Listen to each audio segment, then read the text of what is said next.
A gloomy day 6 greeted us as we prepared for the walk into Bath. We chose a cab to get us back to trail just to save us the 1+ mile walk from the old Sodbury Inn.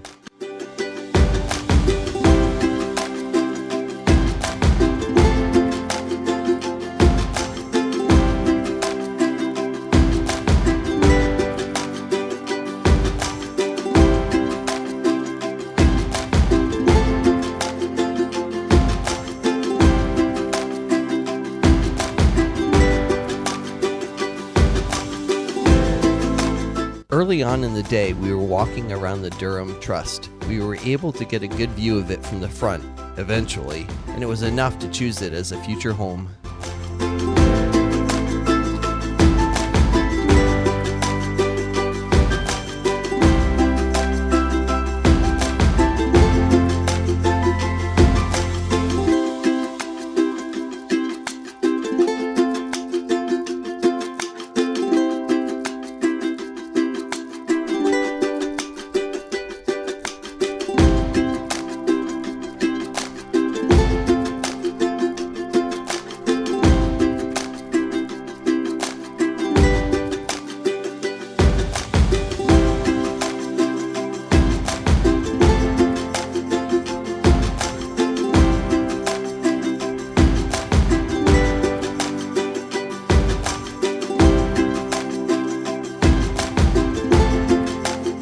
The tiny town of Cold Ashton was picturesque, though it contained no amenities.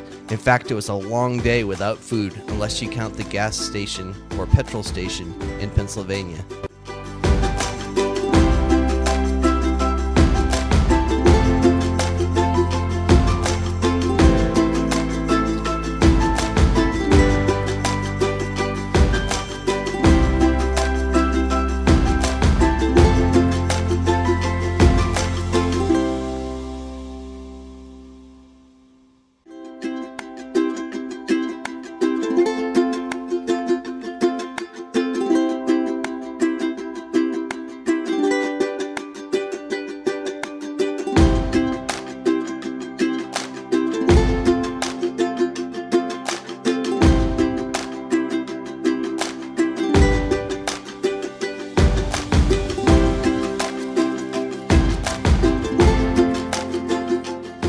We also spent a fair amount of time traversing the fields and woods used in the Battle of Lansdowne in 1643.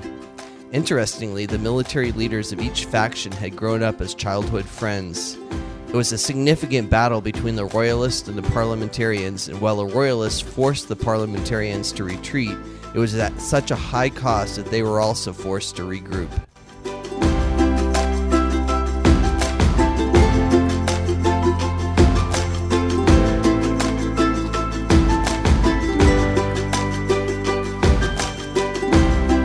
Eventually, we began our descent into Bath, hoping to arrive at the city prior to the predicted storm that was to bring rain and snow to the region.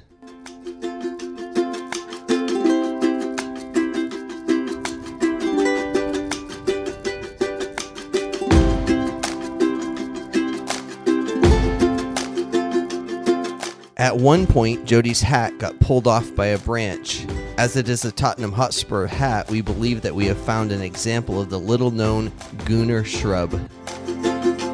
As we came into the suburbs of Bath, we finally found a spot for food and enjoyed a late lunch at Cafe 25.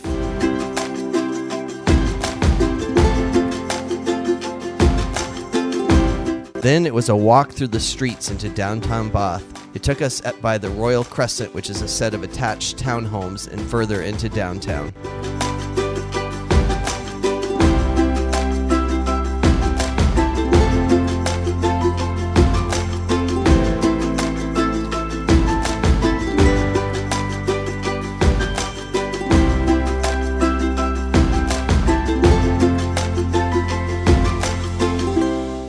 Arriving at the Bath Abbey, we took the requisite picture with our feet on the marker that indicates the end of the Cotswold Way. It had been a cold, damp day on trail, but it felt special to finish up and then check into our hotel, the outstanding Hotel Indigo.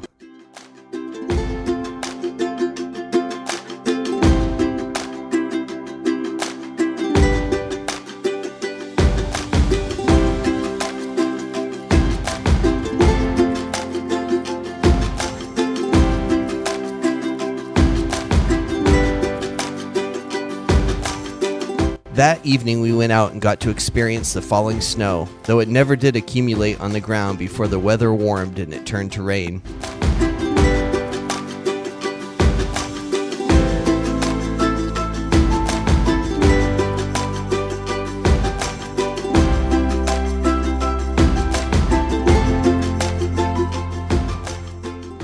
The following day, we had a few hours to explore Bath, hitting a few more of the sites before we would make our way back to London.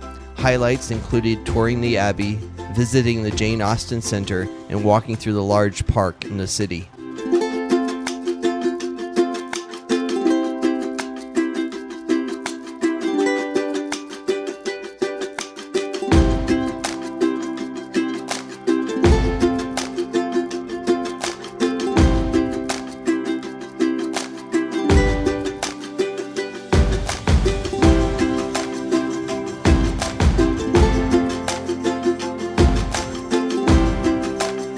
Mid-afternoon, we boarded our train for London, saying goodbye to what had been a great journey through the English countryside.